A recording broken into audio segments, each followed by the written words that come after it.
Welcome back to Documentary Reel, your home for the most captivating stories from history.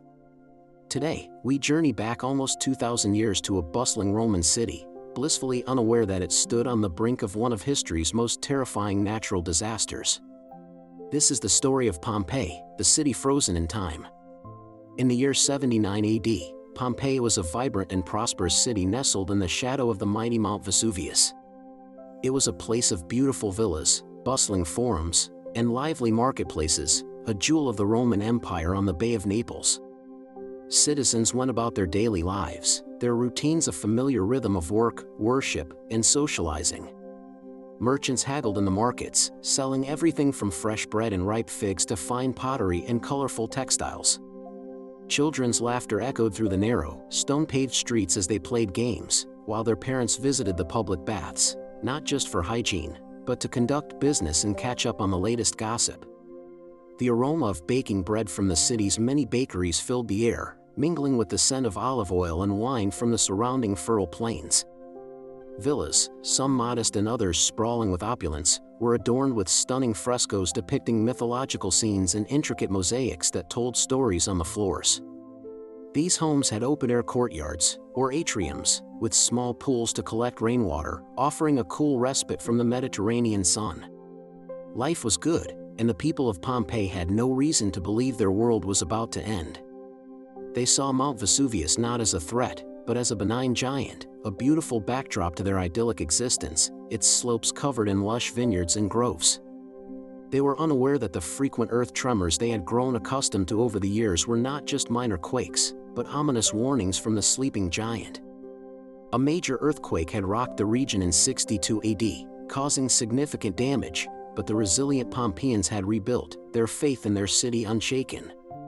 They did not know the mountain was a volcano, as the word volcano did not even exist in their language. They were living on a ticking time bomb, utterly oblivious to the catastrophic power stirring deep beneath the earth. Then, on a fateful late summer morning, estimated to be around August 24th, though recent evidence suggests it may have been closer to October, the mountain awoke with unimaginable fury. Around noon, a deafening explosion, more powerful than any weapon known to man, shattered the peace of the day. Mount Vesuvius erupted, spewing a colossal column of superheated ash, pumice, and gas miles into the stratosphere. From a distance, the historian Pliny the Younger, who witnessed the event from across the Bay of Naples, described the cloud as resembling a giant umbrella pine tree, a dark and terrifying spectacle against the blue sky. For the residents of Pompeii, the sky turned black as day plunged into an unnatural night. A thick blanket of light gray pumice stones and ash began to rain down upon the city, a relentless and suffocating storm. The initial phase of the eruption was terrifying but, for some, perhaps survivable. The falling pumice was lightweight, but it accumulated with alarming speed, piling up several inches every hour. Roofs began to groan under the immense weight, and then they collapsed, trapping and crushing those who had sought shelter indoors. People who fled into the streets found themselves navigating a nightmarish landscape, choking on the thick, sulfurous air and being pelted by the falling stones. Chaos and panic gripped the city. Families were separated in the darkness, their desperate cries lost in the continuous, thunderous roar of the volcano. Some tried to flee towards the sea, hoping for escape by boat, while others huddled in their homes, praying to their gods for deliverance. But the worst was yet to come.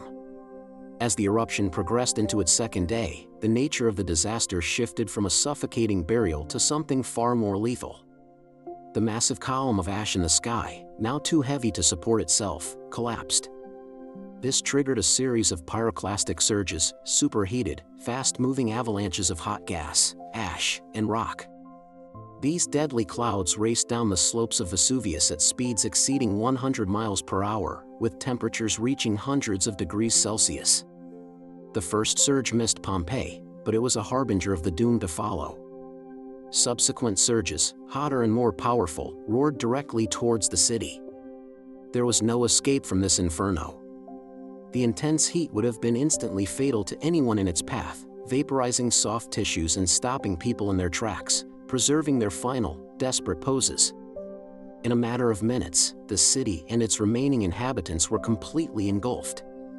The surge swept through every street, every building, and every hidden corner, extinguishing all life and burying Pompeii under a thick layer of volcanic material. When the eruption finally subsided, a deathly silence fell over the landscape. The vibrant city of Pompeii had vanished from the face of the earth, entombed under more than 20 feet of ash and pumice.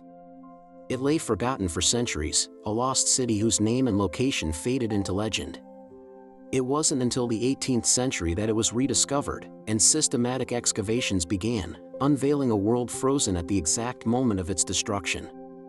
Archaeologists found streets and buildings preserved with astonishing detail. They uncovered loaves of bread still in the ovens, jars of preserved fruit, and coins left on shop counters, offering an unparalleled glimpse into Roman daily life.